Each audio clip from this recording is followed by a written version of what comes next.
gente tem que olhar para dentro. O título da nossa mensagem é Inimigo Íntimo. A gente falou ontem um pouco sobre Judas e, aproveitando esse capítulo 14, gostaria de pensar um pouco mais nessa figura, essa pessoa de carne e osso como nós, que teve oportunidades similares à nossa. Ele também ouviu o verdadeiro evangelho, ele se encontrou com Jesus. Mais do que muitos de nós, ele teve o poder passando por dentro dele e alcançando outros. Ele fez milagres, ele expulsou demônios, ele profetizou, ele pregou a verdade e ele foi condenado. Então é sempre bom aproveitarmos momentos como esse.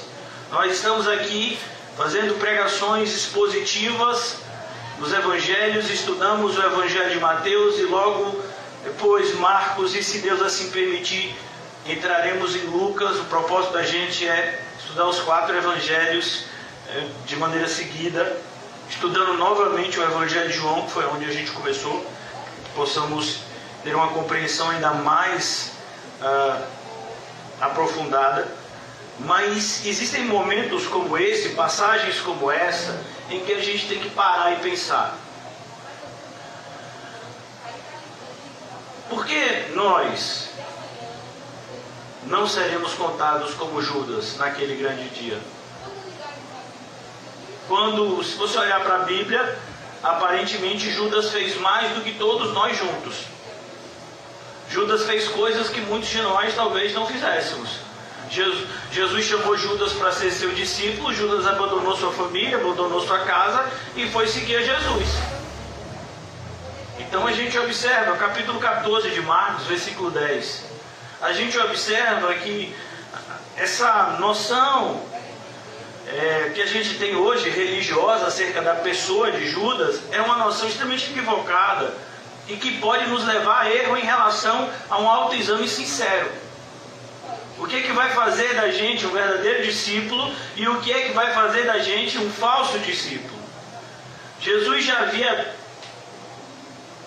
falado por inúmeras parábolas que existem servos bons e servos maus.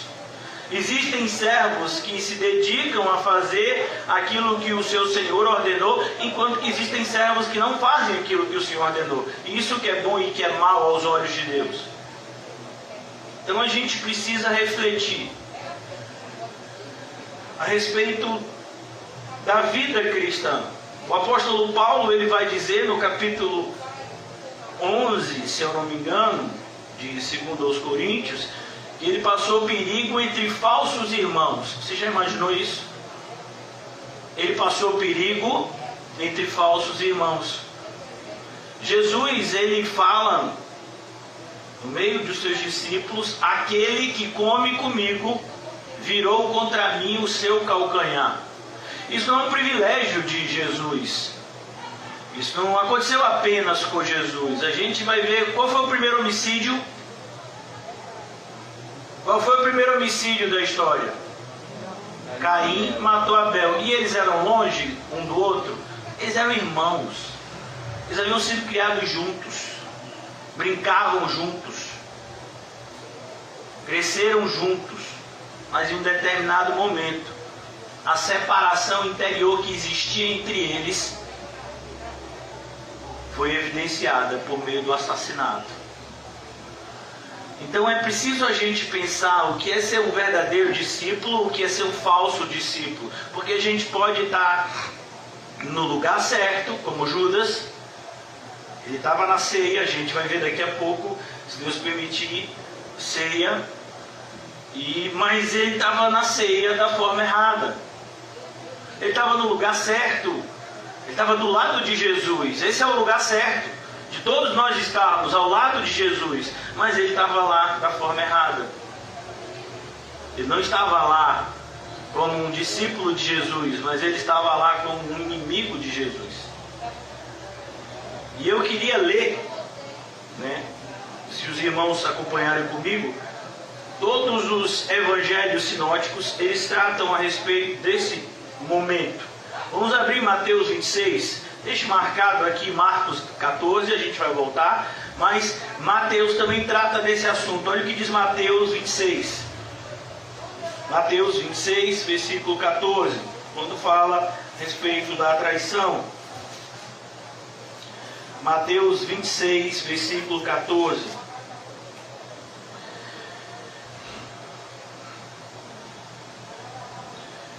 Então, um dos 12, chamado Judas Iscariotes, percebeu? Ele era um dos 12. Ele não era só um discípulo. Ele era um dos 12. Ele era apóstolo. Ele não era só um seguidor de Jesus. Ele fazia parte da liderança, por assim dizer. Chamado Judas Iscariotes, indo ter com os principais sacerdotes, propôs: o que me quereis dar, e eu vos entregarei. E pagaram-lhe 30 moedas de prata. E desse momento em diante, buscava ele uma boa ocasião para entregar. Você percebeu? Judas começou agora a trabalhar para os inimigos de Jesus por dinheiro. A partir de agora, vocês me pagam 30 moedas de prata e eu vou agora ficar esperando um momento oportuno para entregar Jesus para vocês do jeito que vocês querem. Olha que coisa assustadora.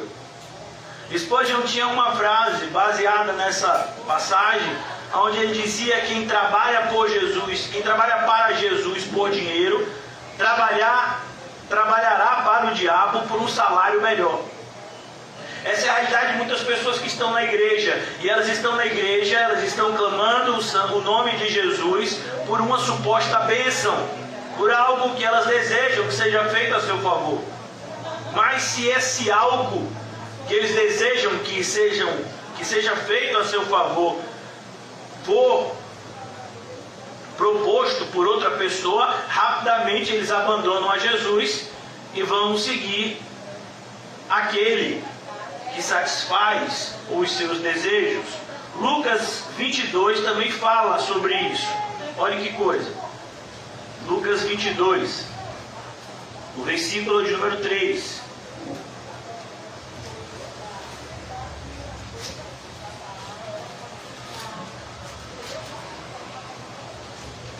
Ora, olha que coisa. Como Lucas ele é mais específico e ele diz: Ora, Satanás entrou em Judas, percebeu? A casa limpa e adornada, ela estava vazia. E uma casa vazia é um prato cheio para que o príncipe dos demônios, ou um dos seus demônios, passe a habitar naquele lugar. Ora, Satanás entrou em Judas, chamado Iscariotes, que era um dos 12. Mais uma vez, essa referência ao círculo mais íntimo de Jesus. Eram as pessoas mais íntimas de Jesus. E este foi entender-se com os principais sacerdotes e os capitães sobre como lhes entregaria a Jesus. E então eles se alegraram e combinaram em lhe dar dinheiro. Judas concordou e buscava uma boa ocasião. Olha que coisa. Judas agora estava ao lado de Jesus, trabalhando para o diabo. Você sabia que é isso que tem acontecido hoje em dia em grande parte das igrejas? Muitas pessoas estão lotando o banco das igrejas, não na atualidade, por conta da pandemia, mas estão atrás dos seus computadores, acompanhando, por assim dizer, os cultos, fazendo doações, às vezes até gordas doações, mas elas estão, na verdade, trabalhando para o diabo. Qual é a diferença de uma pessoa que trabalha para o diabo de uma pessoa que trabalha para Jesus? A diferença é uma diferença básica, é uma diferença elementar. É uma diferença que eu creio que muitos de nós sabemos. Judas concordou e buscava uma boa ocasião para lhe entregar sem tumulto. Qual é a diferença aqui, irmãos? Eu quero agora que você deixe guardado Marcos 14, a gente vai voltar, assim que puder. Mas vamos abrir agora o capítulo 8 desse Evangelho de Marcos, para a gente entender que diferença é essa. O que é que faz de Judas um Judas? E o que é que faz de João, o apóstolo João, que esteve ao lado de Jesus até o seu último suspiro? Qual a diferença desses dois? Uma vez que eles estavam juntos, durante todo o tempo do ministério terreno de Jesus, eles estavam juntos. A diferença é básica, e ela está aqui elencada nesses breves versículos do capítulo 8, parte final, versículos 34 a 38. A gente já repensou e pensou nesse versículo várias vezes, mas nessa noite a gente vai fazer um pouco diferente. A gente vai pensar no que está escrito aqui à luz dessas duas pessoas, Judas e João. O apóstolo João, todos vocês sabem que ele é salvo. O irmão José tem nos mostrado como já um senhor de idade, ele foi aprisionado em Pátimos e o próprio Jesus apareceu para ele. Judas, todos nós sabemos que é condenado e que está ardendo no fogo do inferno, onde permanecerá por toda a eternidade. E a diferença está nesses versículos que a gente vai meditar aqui. Esses versículos aqui, eles fazem a diferença entre aqueles que vão entrar no céu e aqueles que não irão. Então, convocando a multidão, e juntamente os seus discípulos, mais uma vez, apesar de Judas estar junto com os discípulos, mas o coração de Judas era igual ao da multidão. Essa é a diferença. A multidão, ela está com Jesus pelos seus interesses próprios.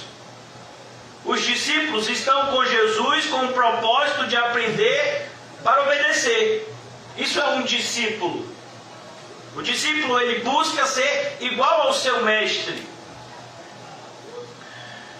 E disse-lhes, versículo 34, se alguém quer vir após mim, perceba, Judas nunca foi obrigado a seguir Jesus.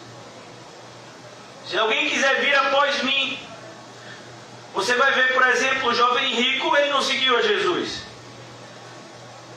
Jesus chamou ele para ser discípulo. Vai, vende tudo que tem, terás um tesouro no céu, depois vem e me segue.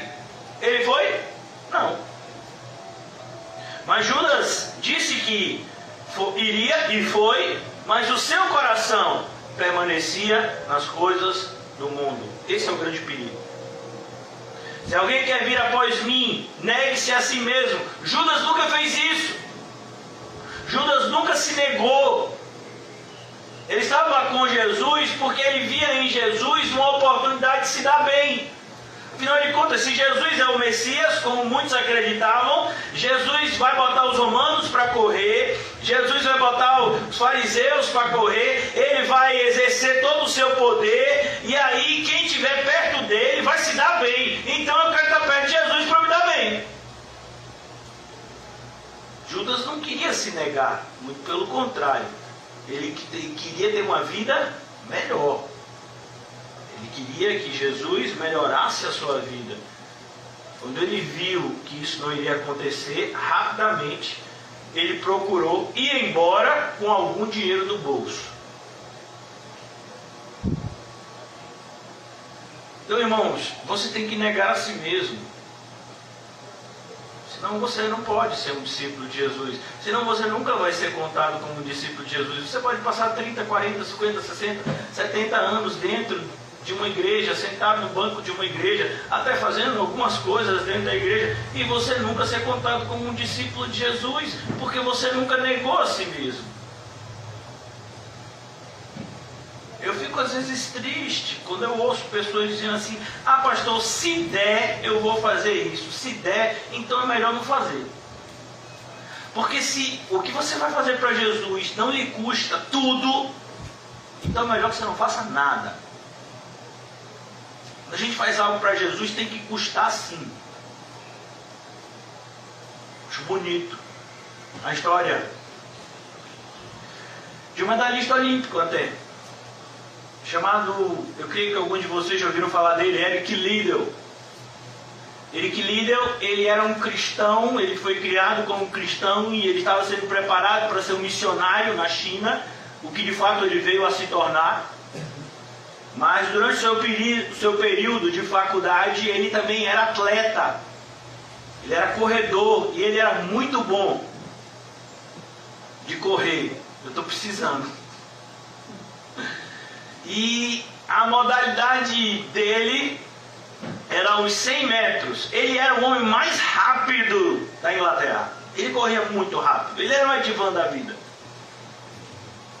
Dependendo da velocidade do vento, Edivan é capaz até de correr 100 metros em menos de um segundo. E Eric Liddell era o mais rápido e tinha um companheiro, tem até um filme muito famoso, ganhou vários Oscars, que conta essa história, chama Carruagens de Fogo. Não é da minha época não, irmão. Mas eu já ouvi falar desse filme depois que eu me tornei cristão. Que tem uma música até, uma trilha sonora que é bem famosa até o dia de hoje, que muita gente ouve e nem sabe que é desse filme. E Eric Liddell, então, ele estava lá na Olimpíada. A Olimpíada esse ano ia ser em Londres, país dele. Ele era da Inglaterra. E só que aconteceu um problema. Os 100 metros rasos, que era a prova dele, ele era o melhor da modalidade, ninguém tinha o tempo igual ao dele, aconteceria num domingo. E aí foi um problema, porque ele disse: no domingo eu vou para a igreja, eu não vou correr. E tentaram convencer ele de todas as formas. Esse o domingo é o dia que eu glorifico meu Deus, eu não vou correr. Mas Eric Liddell, uma oportunidade que você tem, uma medalha você vai ganhar no seu país, você vai correr. Não vou. E ele não foi. Mas 2 dias depois, na terça-feira, ele iria correr uma prova. Como vocês aqui, né? Aqui a gente tem vários esportistas, né? Nós sabemos que cada prova é uma prova. O treinamento de um atleta para correr 100 metros rasos é totalmente diferente de um atleta que vai correr 200 ou 400 metros. Já precisa de mais resistência do que explosão. Mas ia ter uma prova dos 400 metros, se eu não me engano, e ele não tinha preparo para aquela prova. Ele disse: mas vem cá, como é que você vai fazer? Ele disse: ó, os 100 metros eu vou correr, e o restante eu vou entregar na mão de Deus. E você já sabe, no final da história, ele ganhou essa prova. E aí ofereceram mundos e fundos para ele na Inglaterra, mas ele não aceitou. Igrejas para ele pastorear, dando oportunidades, e ele foi ser um missionário na China. E ele morreu lá, como missionário na China. Então, irmãos, se alguém quer vir a Cristo, ele precisa se negar. Mas a gente vive num mundo que essa frase, literalmente, ela se tornou aquilo que Paulo já falava em 1 de Coríntios. A sabedoria de Deus é loucura para o mundo. Então diz: não, honrar a Deus para o mundo que desonra a Deus é loucura. Dizer: olhe, eu amo você, mas eu amo mais a Deus. Viu meu pai, viu minha mãe, viu minha esposa, viu meu marido, viu meu filho, viu minha filha, viu meu irmão, minha irmã. Eu amo você, mas eu amo muito, muito, muito mais a Jesus. Dizer isso no mundo de hoje é loucura. Dizer para um patrão: ó patrão, você pode até me demitir, mas eu vou para o culto, viu? Isso é loucura no mundo de hoje. Dizer para o cônjuge: você pode até se separar de mim, mas eu não vou deixar de adorar a Deus como eu tenho adorado. Muito pelo contrário, eu vou buscar adorar mais ainda, porque minha adoração ainda está muito medíocre. É isso que esse cristão, irmãos. Para aqueles que chegaram agora, a gente está trabalhando o tema inimigo íntimo, a diferença entre Judas e João. E eu estou mostrando para os irmãos aqui que essa diferença está aqui, no capítulo 8. Se alguém quer vir após mim, negue-se a si mesmo, tome a sua cruz. Judas nunca tomou a sua cruz. Quando as coisas começaram a ficar difíceis, Judas rapidamente procurou se desvencilhar do grupo de Jesus. Qual foi a hora mais difícil de Jesus? Foi o Getsêmani. Judas não estava lá. Judas estava onde? Vocês que leem a Bíblia sabem que Judas havia se ausentado ainda na hora da ceia, e ele só vai aparecer depois com os soldados para mostrar onde é que Jesus estava. Judas não estava com Jesus na hora mais difícil. Ele estava com os inimigos de Jesus, premeditando como fariam a sua prisão. Olha que coisa assustadora. Judas era crente, irmão. Judas era líder. Fazia milagres. Expulsava demônios. Jesus diz aqui no versículo 35, quem quiser, pois, salvar a sua vida, perdê-la-á. Judas, o que Judas quis? Salvar a sua vida. E ele acabou perdendo. Ele foi e enforcou-se. Quem quiser, pois, salvar a sua vida, perdê-la-á. Nesse período de pandemia, tem algum versículo que tem sido mais desobedecido do que esse, irmão Marcelo? De cada 100 crentes, 99 estão desesperadamente tentando salvar a sua vida. É ou não é? É. Eu estou exagerando?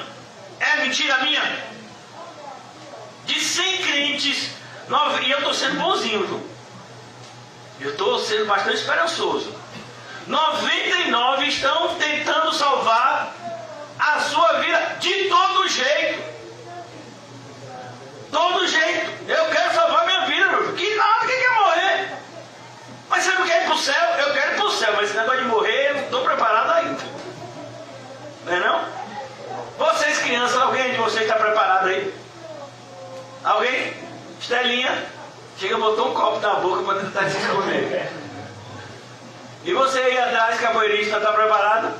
Não, ainda não, né? Henrique, está preparado para ir para o céu? Minha irmãzinha está preparada? Ainda não, né? Pô, pastor, agora que eu entrei no ensino médio. Deixa eu fazer minha faculdade. O que você está se escondendo, Heleninha?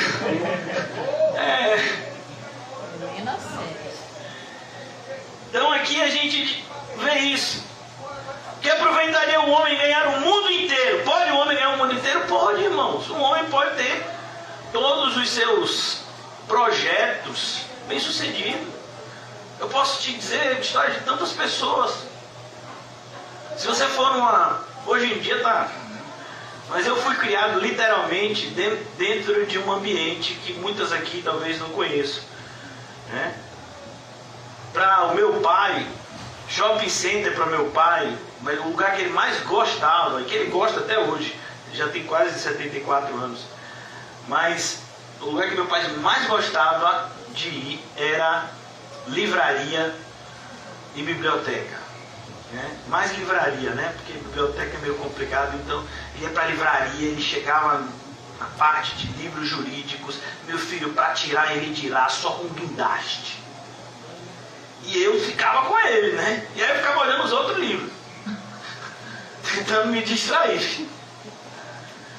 Mas se você for numa livraria, irmãos, eu acabei criando esse hábito. Se você for numa livraria, tem uma seção que eles chamam normalmente de biografia. São as histórias, né? Da suposta história da vida de pessoas famosas, né? Que ninguém vai ler a biografia de uma pessoa que não é famosa.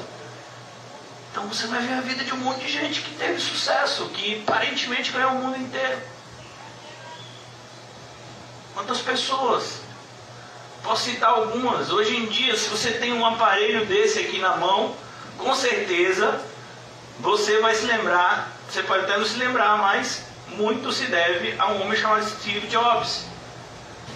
Foi o fundador do primeiro smartphone. que foi, na verdade, o iPhone. Depois, as outras concorrentes começaram a fazer também smartphone, mas ele foi o que idealizou misturar um telefone celular com um computador.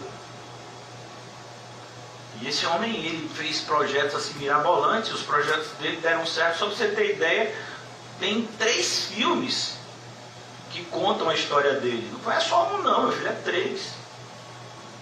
Você como ele é sucesso. Morreu de câncer.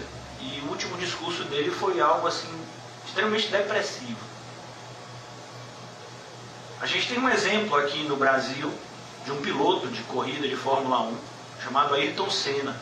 Os mais novos talvez não ouçam falar, mas era por muitos tido como o maior piloto de todos os tempos. Ele morreu na flor da idade, eu acho que ele tinha 30 e poucos anos ainda quando ele morreu. Ele tinha tudo para ser o maior vencedor de todos os tempos, mas morreu correndo. Um acidente assim esdrúxulo, coisa assim que 1 em 1 milhão, 1 em 100 milhões aconteceria. Imagine, uma roda voou e aquela roda que é presa com um pedaço, né, de ferro caiu exatamente no capacete dele e furou. E aí ele teve uma morte cerebral. O que é isso? Quem imaginaria isso? Um homem pode ganhar o mundo inteiro, irmãos. Eu podia passar aqui a noite dando exemplos, mas não vai trazer nenhum tipo de benefício para a nossa vida. Você já sabe que isso é verdade. Um homem pode ganhar o mundo inteiro. E depois, vai fazer o quê? E quando a vida acabar, faz o quê? É isso que ele diz. O que aproveita? O que aproveita? O homem ganhar o mundo inteiro e perder a sua alma. O que daria um homem em troca da sua alma? Porque qualquer que nesta geração adúltera e pecadora se envergonhar de mim, das minhas palavras, também o Filho do Homem se envergonhará dele. Foi o que aconteceu com Judas. A palavra envergonhar no hebraico dá a conotação de voltar atrás. Não é você ficar envergonhado no sentido de timidez, não. Mas é no sentido de retroceder. Quando vier na glória de seu Pai com os santos anjos. E eu quero agora abrir em outra parte da Bíblia, antes da gente voltar em Marcos 14, onde a gente vai fechar hoje, se Deus permitir. Apocalipse, eu vou pedir toda a licença ao irmão José, que tem nos ensinado nesse livro, mas eu vou lá para o fundo do Apocalipse, finalzinho dele. Pastor, você vai falar o quê? Eu vou falar daqueles que não vão entrar no céu. Quem não entra no céu, inevitavelmente, vai para onde? Quem pode me dizer? Valendo 10 pontos. Vai para onde? Quem não vai para o céu, vai para onde? Por quê? Eu só não vou para o céu. E daí? Eu não posso ser um testemunho de Jeová e ficar aqui na terra? Não, os testemunhos de Jeová também vão para o inferno. Essa terra vai acabar.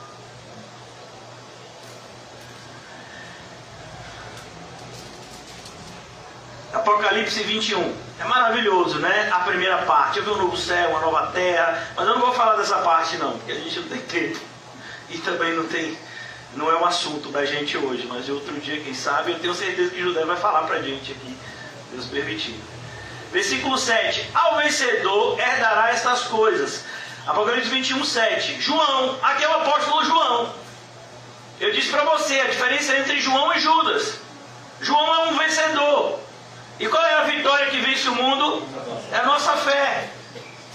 João, mesmo sendo o mais novo de todos os apóstolos, ele enfrentou o seu medo e ele ficou do lado das mulheres no momento da crucificação. O único apóstolo que esteve no momento, que esteve do lado de Jesus, no momento da sua crucificação, foi João. O único. Era o mais novo. E naquele momento que Pedro negou Jesus 3 vezes, João estava lá. Só que João não estava do lado de fora, João tinha entrado na casa para ver o que estava acontecendo. E Pedro ficou com medo e negou Jesus 3 vezes. E João estava lá, acompanhando tudo, de perto. Enquanto Pedro acompanhava as coisas de longe. Pedro se arrependeu, pela graça de Deus, e está salvo. Mas olha que coisa linda, o vencedor herdará estas coisas, e eu lhe serei Deus, e ele me será filho. A gente falou sobre isso ontem. Irmão, se Deus dissesse que a gente ia ser, né, anjo, já ia ser maravilhoso. Mas Ele nos coloca numa categoria superior aos anjos. Ele diz, vocês serão meus filhos. Um anjo nunca será filho de Deus. Vocês serão meus filhos. Olha que promessa bendita. Por isso que Paulo diz, irmãos, a nossa leve e momentânea tribulação produz para nós um eterno peso de glória. Paulo está fazendo uma comparação, não é dizendo que o que a gente passa aqui na terra é bobagem. Ele está fazendo uma comparação dizendo em relação à recompensa. Ele diz, ó, comparado com o que a gente vai receber, a coisa mais pesada aqui na terra é leve. Ainda que você passe 100 anos de sofrimento aqui na terra, é pouco tempo, se comparado com a eternidade de alegria que você vai passar no céu. Mas agora a gente chega na parte ruim. É a parte, irmãos, hoje é o dia de cortar fora o pecado, amém? Eu vou fazer isso, aconselho vocês. Então, se você tem qualquer uma dessas características que eu falar a partir de agora, você vai arrancar hoje, amém? Durante o culto. Se eu ouvir alguém dizendo, oi, não tem problema, pode doer, pode ser que arda, mas é para o seu bem. Então não pode ter essas características, tem que arrancar. Se é o teu olho, se é o teu braço, se é o teu pé, arranca. Essas características nos colocarão de fora do céu, e a gente não quer isso, quer, Mateus? Não quer não, Mateus já falou que não quer não. Mateus quer ficar o quê? Dentro. Chegar lá na porta do céu e a pessoa... Senhora, irmão Mateus, vinde. O nome desse também, né? Mateus, presente de Deus. Rodolfo diz, pastor, eu também vou. Eu sei, mas você vai também. Quando, porém, aos covardes. Ih, rapaz. Quer dizer que covarde não entra? Não. Em algumas traduções tem tímidos, né? Você tem alguém que tem essa tradução? Pronto, Calmon tem. Então, os tímidos, a palavra timidez e covardia aqui no original, que é grego, ela dá a ideia daquele que não consegue fazer o que tem que fazer. Então é isso que é covardia. Irmãos, entenda, corajoso não é aquele que não tem medo. Quem não tem medo é maluco. Você tem que ter medo. Você tem que ter receio de pecar. Você tem que vigiar e orar por conta do perigo que o mundo está aí fora. E o perigo que está aqui dentro. O corajoso é aquele que vence o medo com a fé em Deus. Isso é o corajoso. Então é claro que você fica receoso em relação a algumas coisas. A gente treme, a gente sua frio, a gente passa noites em claro. Mas se Deus me deu essa missão, eu vou, foi Ele que me deu. E o que tiver que acontecer, está nas mãos do Senhor. É assim que o cristão tem que pensar. Por isso que covardia, irmãos, não é desculpa. Covardia é autocondenação. Ô, rapaz, eu não fui porque eu fiquei com medo. Pronto, inferno. Quer dizer que se eu fico com medo de uma coisa eu vou para o inferno? Fala aí. Covarde não entra no céu. Pastor, então o senhor está me dizendo que essas pessoas que deixam de ir para a igreja com medo de pegar o Covid são covardes? Estou dizendo. Para ficar bem entendido, né? Porque se você prestar atenção, irmãos, olha que coisa interessante. A pessoa deixa de vir para a igreja, não deixa? Mas a pessoa deixa de comer? A pessoa deixa de ir no mercadozinho? Tomar um sorvetinho? Uma pizzazinha? Um hot dog? De Dona Lúcia? Que vem 2 salsichas? Por isso que eu não sei, né? A fraqueza de alguns. A pessoa não deixa de fazer determinadas coisas. Mas ela deixa de fazer as coisas para Deus. Então é isso que é a covardia, irmãos. É a covardia de não estar disposto a renunciar, de não estar disposto a carregar a sua cruz. Meu filho, pastor, está todo mundo falando mal de mim. Ah, você me disse que o mundo inteiro está falando mal de você? Oh, aleluias! Não, pastor, não gostei não. Fique chururu. Porque está todo mundo falando mal de mim. Meu filho, se você me dissesse que estava todo mundo falando bem de você, aí eu ia orar com você agora. Ia pedir para esse mal sair da sua vida. Mas está todo mundo falando mal. O que está escrito no capítulo 6 de Mateus? Bem-aventurado quando o mundo inteiro fala mal de você, por amor do nome de Cristo. Fique feliz, porque assim fizeram com os profetas que vieram antes de vós. Mas isso acontece isso com a gente.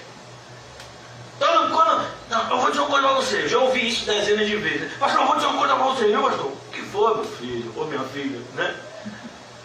Ó, pastor, se eu estiver errado, eu tenho baixa cabeça. Ah, mas se eu estiver certo, barão. Aí não.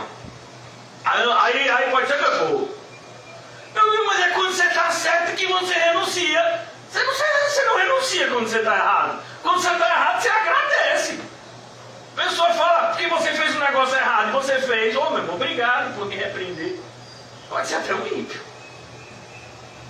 Agora, se a pessoa repreende você, sendo que você está fazendo algo certo, aí sim é para a glória de Deus. Então tem gente que, às vezes, lá no meu prédio, né? No meu prédio é praticamente às vezes na minha mente, né? Uma sucursal de Sodoma e Gomorra. Adolescentes, 14, 15 anos, falando coisas promíscuas. Já cansou de ter, eu já moro nesse prédio há uns 11, 12 anos. Festas, alcoolismo, pais ensinando filhos a beberem. Outro dia eu vi uma cena dantesca, uma mãe preparando rosca para filhos com 16, 17 anos e seus amiguinhos. E aí o pessoal fica fazendo essas coisas assustadoras. Mas use máscara, viu? É mesmo.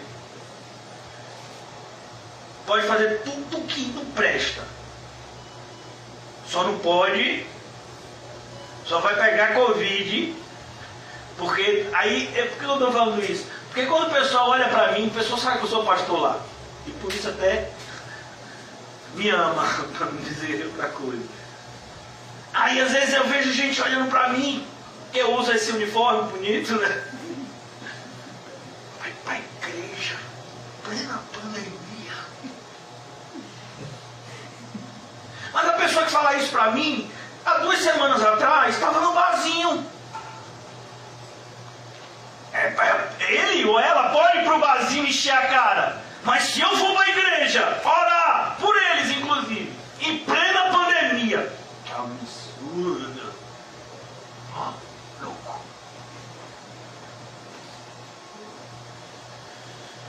Por isso que a gente não pode ser covarde. Irmãos, olhem, para você ser tão mal falado quanto eu, você vai ter que rebolar.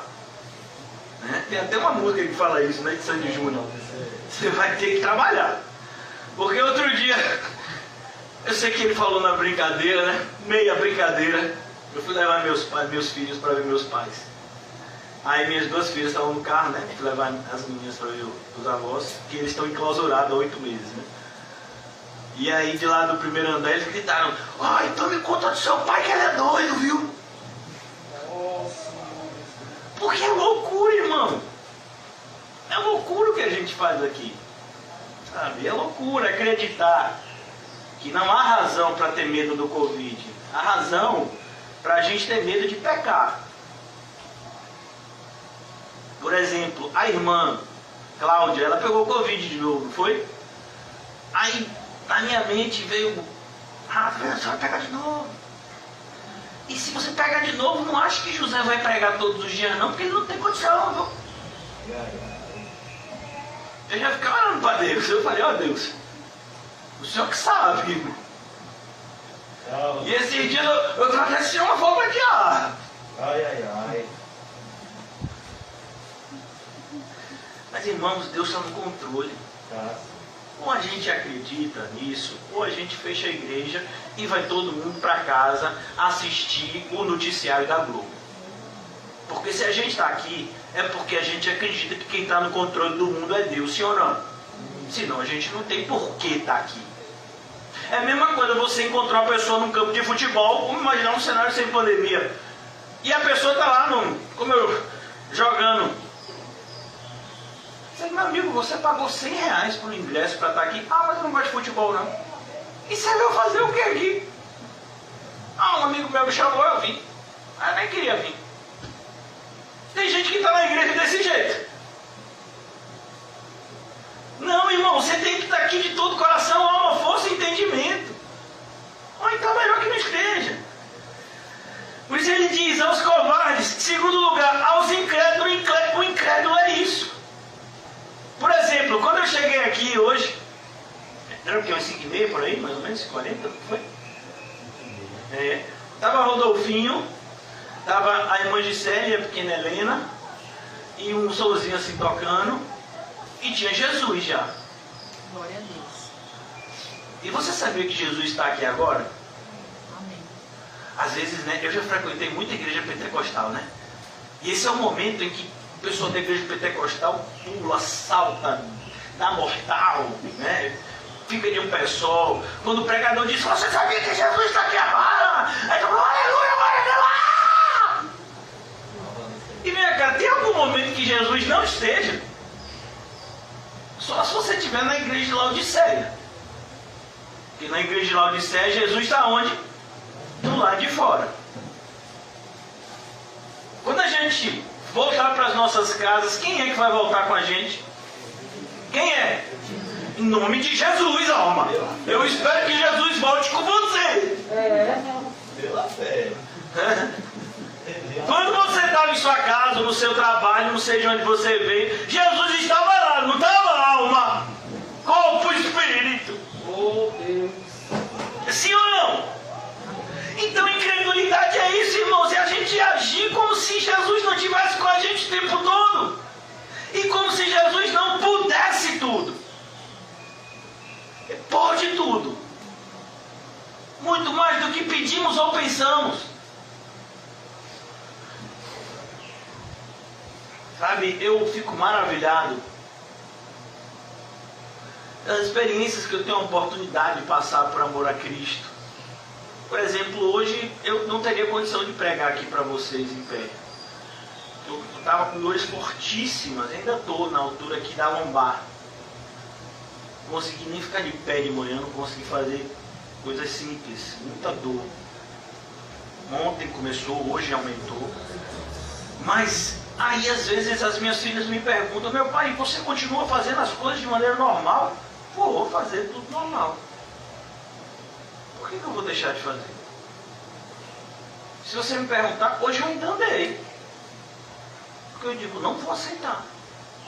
Não é dizer que a dor não existe. Não, é dizer que a dor não manda em mim. A dor existe. Os obstáculos existem. A oposição existe. Mas a nossa vida não tem que ser determinada por eles. É isso que a gente não pode aceitar. Incredulidade é isso. É você não acreditar que Deus pode dar força, inclusive quando você não tem força nenhuma.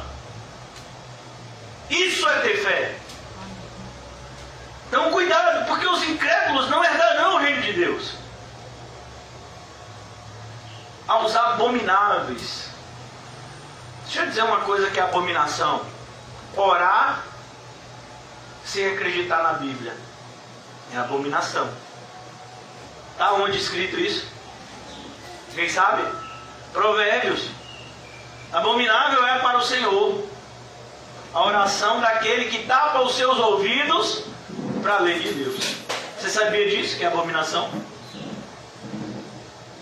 Os abomináveis são aqueles que sabem o que Deus não gosta e fazem mesmo assim.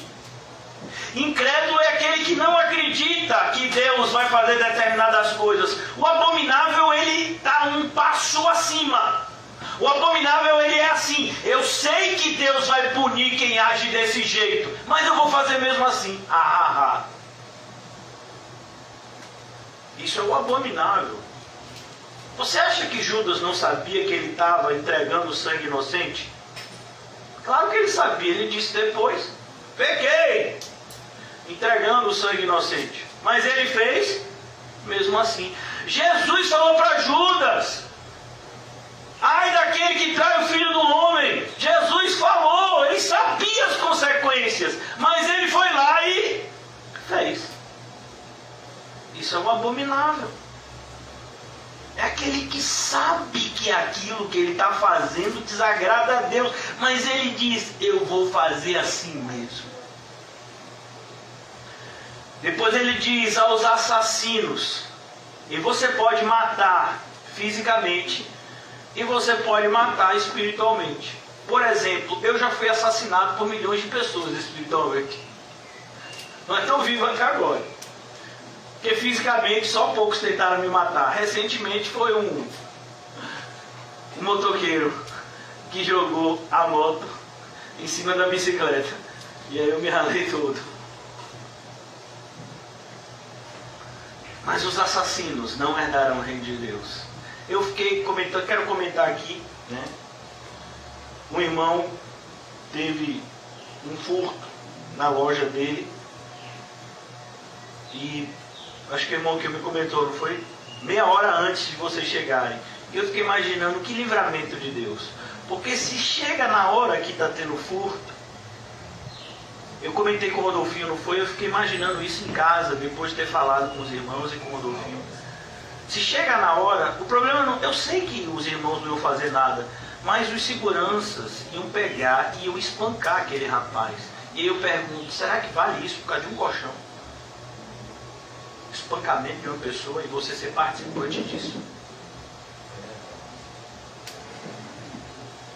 Por isso, irmãos, a gente tem que aprender a perdoar. É a única forma da gente não se tornar um assassino. Porque se você não perdoa hoje, você é um assassino amanhã.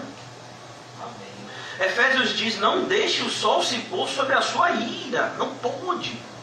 Você está com raiva de alguém hoje, você precisa resolver esse assunto. Não é com a pessoa, é com você. Você não precisa do perdão da pessoa. Você não precisa dizer para a pessoa que você perdoa ela. Você precisa arrancar essa raiz de amargura do seu coração. A pessoa pode ter feito a pior coisa do mundo para você, mas você tem que decidir: eu vou perdoar. O perdão é uma decisão. Eu não vou permitir que essa raiz de amargura cresça. E essa decisão procede de uma mente esclarecida pela Bíblia e pela presença do Espírito Santo, que nos mostra que aqueles que nos fazem mal, fazem antes mal a si mesmos. Porque antes de nos ofender, eles estão ofendendo a Deus. Então cuidado, não seja um assassino. Depois ele diz aos impuros. O que é um impuro, irmãos? É aquele que se entrega aos prazeres do mundo. A ideia aqui não é que você não cometa esses pecados e não possa se arrepender deles. Não, a ideia é: você não pode viver na prática dele. Porque 1 João vai dizer: o cristão, ele não vive na prática do pecado. Ele pode até tropeçar, mas ele não vai viver na prática. E Spurgeon, entendendo isso, ele mostrou para a gente e disse: olha, um cristão, ele até cai na lama, mas só um pouco fica brincando com a lama. Depois ele diz aos feiticeiros. O que é um feiticeiro? É quem acredita no óleo ungido, na água benta. É quem acredita que o Salmo 23 aberto está protegendo a casa. Isso tudo é um feiticeiro. É quem acredita que o Salmo 91 é uma reza que nos protege de todo mal. Isso é um feiticeiro. É quem acredita que existe extrema unção, como pregam os católicos. A pessoa viveu toda em pecado, mas aí na hora de enterrar a pessoa diz: pai, guarda essa pessoa num bom lugar. É assim mesmo. Feiticeiro, irmão. Feitiçaria é qualquer tipo de religião contrária ao caminho de Deus. A gente tem uma ideia de feitiçaria sempre ligada ao ocultismo. Não. O que a gente vê hoje em dia de feitiçaria evangélica é muita coisa. Aos idólatras. O que é um idólatra? É aquele que ama qualquer pessoa ou coisa mais do que Cristo. E deixa eu lhe dizer, todos nós somos idólatras aqui nessa noite.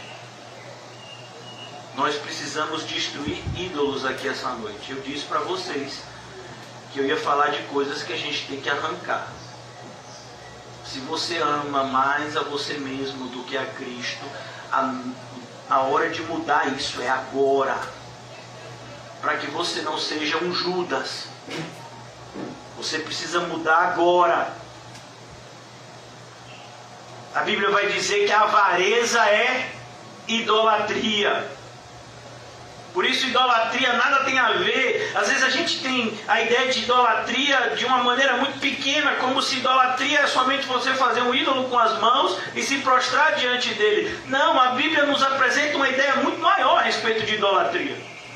Idolatria é qualquer Deus que você crie na sua mente. E uma das melhores formas de se tornar um idólatra é usando a Bíblia por conveniência. Não, eu gostei desse versículo, dessa passagem. Não, essa passagem aqui não gostei muito não, vou riscar, essa aqui eu vou usar. A Bíblia não deve ser usada. É a Bíblia que tem que nos usar como mensageiros dela. Depois ele diz, e todos os mentirosos, graças a Deus, eu não sou mentiroso.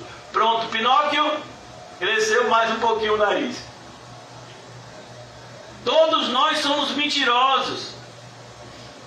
A gente ama mentir pra gente. Por exemplo, se eu perguntasse aqui, irmão, vocês têm certeza da salvação? Só pertence ao Senhor.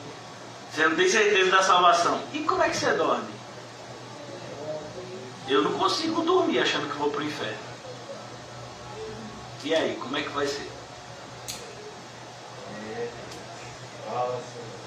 Então, sabe, mentira é quando você mente para você mesmo. É quando você diz, sabe, eu não tenho certeza da salvação, mas naquele dia a salvação pertence ao Senhor, como disse o irmão, Ele vai me salvar. Quem disse que Ele vai te salvar? Porque a salvação você tem que ter certeza dela.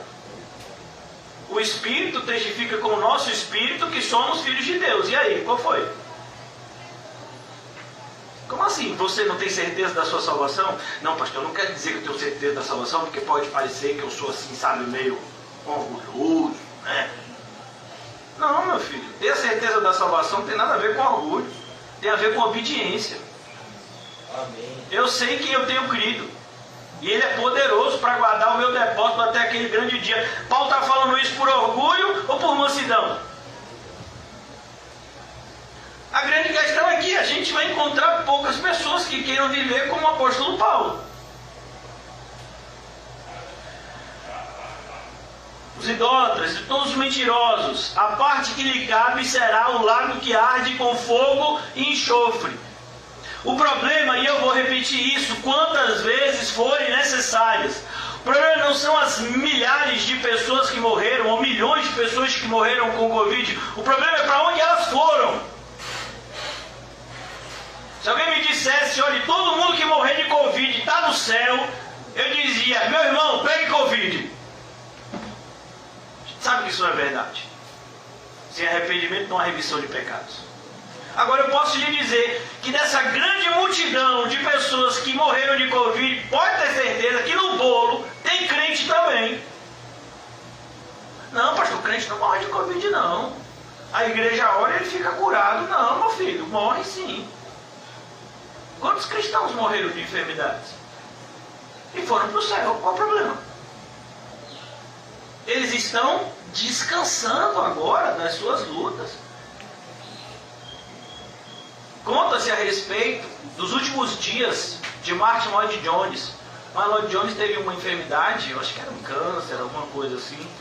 Mas ele já tinha quase que 90 anos, ou mais de 90 anos. E a igreja, ele sempre pastoreou uma pequena igreja no país de Gales. E a igreja estava orando para ele ser curado, e a família dele lá. E ele disse para a família: parem com isso! Eu quero ir para casa! Será que a gente tem essa convicção, irmão? Eu oro a Deus para sair daqui tendo, eu quero ter. Cada um analise a si mesmo. A gente vai cear. Peço até que os irmãos possam distribuir os elementos da ceia para aqueles que quiserem. Então a gente tem que ter essa convicção, irmãos. É importante. Para que a gente não seja um Judas. Porque se a parte que lhe cabe é o fogo e o chofre, a saber, a segunda morte. É onde Judas está agora. Agora eu quero voltar, irmãos, para Marcos. Obrigado, meu filho. Deus abençoe. Marcos 14, versículos 10. E Judas Iscariotes, um dos 12, foi ter com os principais sacerdotes para lhes entregar Jesus. Eles, ouvindo, alegraram-se e lhe prometeram. Obrigado, meu irmão. Benção. Obrigado, meu irmão. Eles lhe prometeram dinheiro. Eu quero perguntar para você de maneira muito direta. Você vai cear. Quem quiser ser batizado é só levantar a mão. Eu batizo você antes da ceia e depois você ceia. Alguém? Não. Então pronto, vamos cear. Então, irmãos, a gente tem que ter essa convicção. Você pode ser comprado. Sabia disso? Sabia que todos nós aqui temos algo que o diabo sabe que nos seduz. Algumas pessoas são a parte emocional. Tem gente, por exemplo, que não sabe ficar sozinho ou sozinha. Sempre fica refém ou de uma mulher ou de um homem. Tem gente que não sabe ficar sem dinheiro. Vende até a alma. Tem gente que não sabe ficar sem poder. O diabo sabe qual é o ponto certo que ele vai tocar em você para te enganar. Por exemplo, o diabo pode te fazer um fariseu e você ser ovacionado em grandes congressos religiosos reformados. O diabo pode fazer isso. Ah, então quer dizer que tudo que você quer é uma sabedoria teológica que você não vai praticar para que você possa ser aplaudido e bem-quisto por milhares de pessoas? Eu quero muito isso. O diabo diz: eu tenho isso para te dar. O diabo pode nos dar muitas coisas. Ele só não pode nos levar para o céu, porque ele mesmo não irá para lá. Perdão. Por isso, irmãos, a gente tem que tomar cuidado, porque essas 30 moedas de prata, elas podem ser qualquer coisa. Pode ser um filho, pode ser uma filha, pode ser um casamento, pode ser um emprego, pode ser uma quantidade de dinheiro, pode ser algum cargo que você vai alcançar. Tanta coisa pode te desencaminhar dos caminhos do Senhor. Tanta coisa pode te tirar do caminho reto.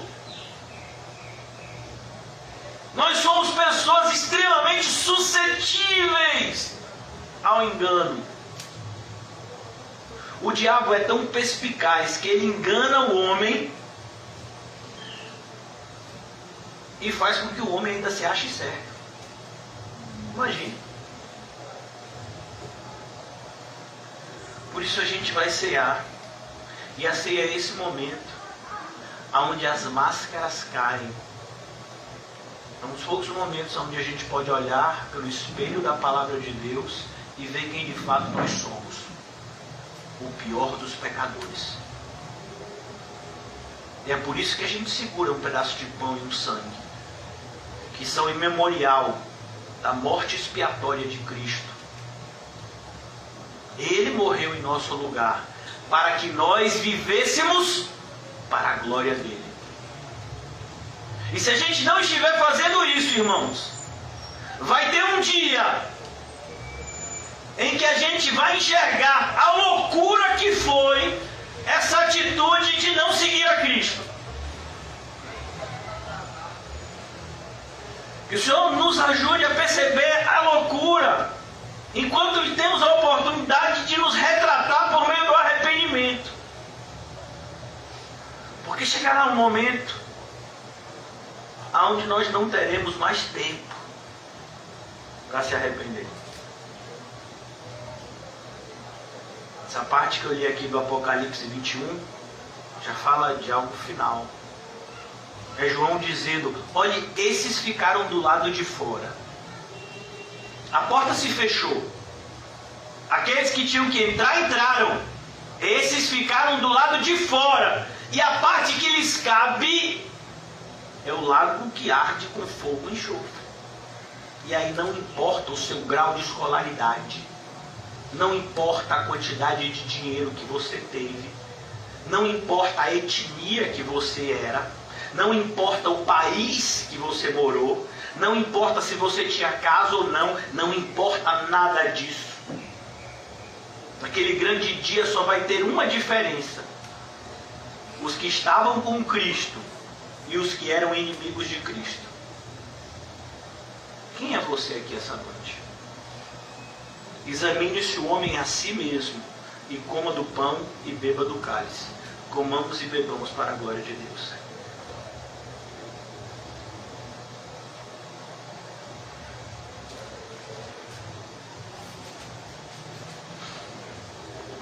Obrigado, Senhor, por esse privilégio de sermos alertados.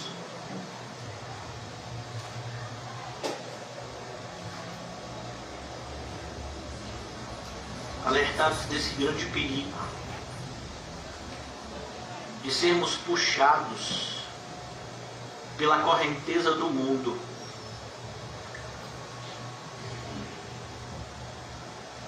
Ajuda-nos, Senhor, a despertarmos do sono, a percebermos que os maiores perigos que enfrentamos, eles são espirituais e não carnais. Ajuda-nos a entender princípios elementares, que o pouco com Deus é muito, e que o muito sem Deus é nada. Princípios elementares e básicos, rudimentares da fé, que muitas vezes têm sido negligenciados por pessoas que já dizem andar contigo há anos. Que não seja assim conosco, Senhor. Abre os nossos olhos espirituais nessa noite, mais do que jamais o Senhor abriu, Senhor, para que possamos enxergar a nossa real situação, de maneira individual, que cada um enxergue a sua situação diante de Deus, e o mais rápido possível possa se voltar aos pés de Cristo, a começar de mim, para que possamos ter uma jornada segura rumo à vida eterna, e nos afastemos cada vez mais da condenação eterna. Ó Pai, ajuda-nos. Ajuda-nos a seguir de perto, a pegar as pegadas do Teu Filho amado, nosso Senhor e Salvador Jesus Cristo. E que todos nós, dos menores aos maiores, sejamos nessa noite cheios do Espírito Santo e possamos evidenciar isso por meio dos frutos que serão praticados através da nossa vida. Abençoa o Teu povo, Senhor, e nos despede em paz, com a paz que só o Senhor pode nos dar.